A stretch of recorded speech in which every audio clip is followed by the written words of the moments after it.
ముఖ్యంగా ఈ కలెక్టర్ కార్యాలయంలో ఇప్పుడు ఏర్పాటు చేసిన గ్రీవియన్స్ వ్యవస్థ ఏదైతే ఉందో అది సామాన్యుడికి చాలా సరళంగా, అలాగే చాలా సామరస్యపూర్వకంగా, స్నేహపూర్వకంగా ఉంది. దాన్ని ఖచ్చితంగా అభినందించాలి.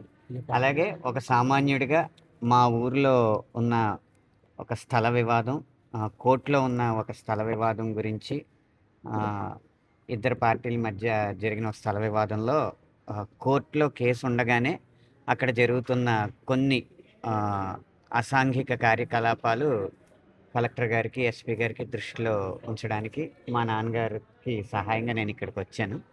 ఇక్కడ సమస్య ఏదైనప్పటికీ కూడా అది కంప్లైంట్ తీసుకునే విధానం కానీ, ఒక్కొక్క వ్యవస్థని దాటుకుంటూ వారు గైడ్ చేసిన విధానం కానీ అద్భుతంగా ఉంది.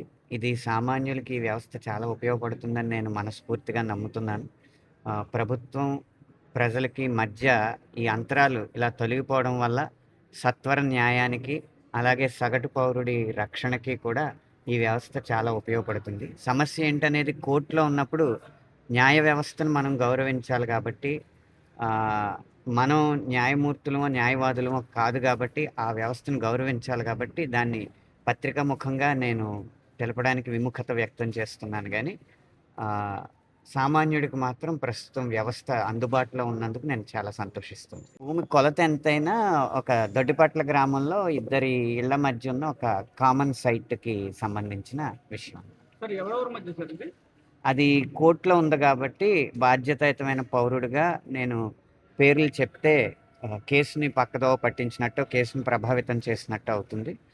అందువల్ల మీడియా మిత్రులు మీరు కూడా అర్థం చేసుకుంటారని భావిస్తున్నాను. సార్, ఇప్పుడు మీ మీద దౌర్జన్యంగా వచ్చిన వాళ్ళు ఎవరు సార్ అసలు?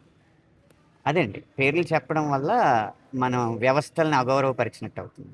కంప్లైంట్ ఇచ్చారు కదా సార్, ఇంకా పేర్లు అది ఇలా కంప్లైంట్ అనేది రాతపూర్వకంగా, అధికారికంగా వారికి ఇచ్చింది కాబట్టి అది బాధ్యతాయుతం ఇది అవుద్ది. ఆ కోర్టులో కేసు పరిష్కారం అయ్యే వరకు కూడా కొంచెం దౌర్జన్యాలు జరగకుండా చూడమని మేము అర్జీ పెట్టడం జరిగింది. కలెక్టర్ గారికి ఇచ్చారు, అలాగే ఎస్పీ గారికి కూడా ఇచ్చారండి. ఎస్పీ గారికి, కలెక్టర్ గారికి, జాయింట్ కలెక్టర్ గారికి, డిఆర్ఓ గారికి, అలాగే వస్తూ పంచాయతీకి కూడా ఇచ్చాం. అంటే ఏదైనా వ్యవస్థను గౌరవిస్తూ, వ్యవస్థ మీద నమ్మకంతో మనం వెళుతూ ఉంటే గనక ఆ వ్యవస్థలు మనకి ఎప్పుడు సహకరిస్తాయి. మీరు ఎటువంటి చర్యలు తీసుకొని కోరుకుంటున్నారు? రక్షణ ఇప్పుడు నేను ఈ మా స్వగ్రామంలో వృత్తిరీత్యా ఉండలేకపోతున్నాను. మా తల్లిదండ్రులు, మా తండ్రి గారికి 75 ఏళ్ళు, మా అమ్మగారికి 70 ఏళ్ళు. వాళ్ళ మీదకి ఎవరైనా మనుషులు దౌర్జన్యంగా వస్తే నేను వచ్చి కాపాడడం అనడానికి సమయం పడుతుంది కదా. ఈ సంఘటన జరిగినప్పుడు కూడా నేను అమెరికాలో ఉన్నాను. హుటాహుటిన రావడం జరిగింది. అందువల్ల వ్యవస్థని కాస్త వారికి వయోవృద్ధులు కాబట్టి వారికి రక్షణ కల్పించమని అర్జీ పెట్టారు. అవతల వ్యక్తులు మీ కుటుంబంపై దాడి చేశారు సార్? దాడి కాదు, ఆక్రమణ కోసం ప్రయత్నిస్తున్నారు. అది ఆ దాడికి దారి తీసే లోపే మేము మేల్కొని ఇలా కంప్లైంట్ ఇవ్వడం జరిగింది.